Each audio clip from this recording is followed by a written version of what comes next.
Hi guys අපි ගමනක් යන තමයි හදන්නේ. ඔන්න එහෙනම් මම ටක් ගාලා ලෑස්තිලා ආවා.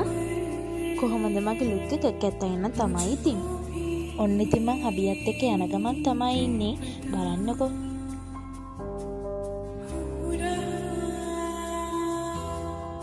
ඉතින් ළමයි ස්වභාව ධර්මය හරි වෙනස් වුණ හින්දා ගම් වතුර නම් තාම අඩු වෙලා නැහැ.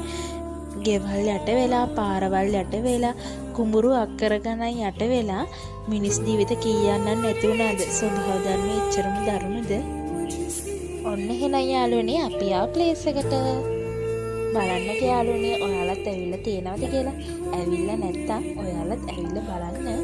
අද අපි ඇවිල්ලා තියෙන්නේ නවගම පක්කින දේවාලයට. ළමයි මේ ස්ථානය ගොඩක් හාස්කම් තියෙන තැනක්ලු. ඉතින් ඔයාලා කොළඹ අවට යන කෙනෙක් නම් මේ ස්ථානයට ඇවිල්ලා ඔයාලගේ හිතේ තියෙන බලාපොරොත්තුව කියලා බාරයක් වෙලාම යන්න. එහෙනම් ළමයි ඔයාලා හැමෝටම බුදු සරණයි.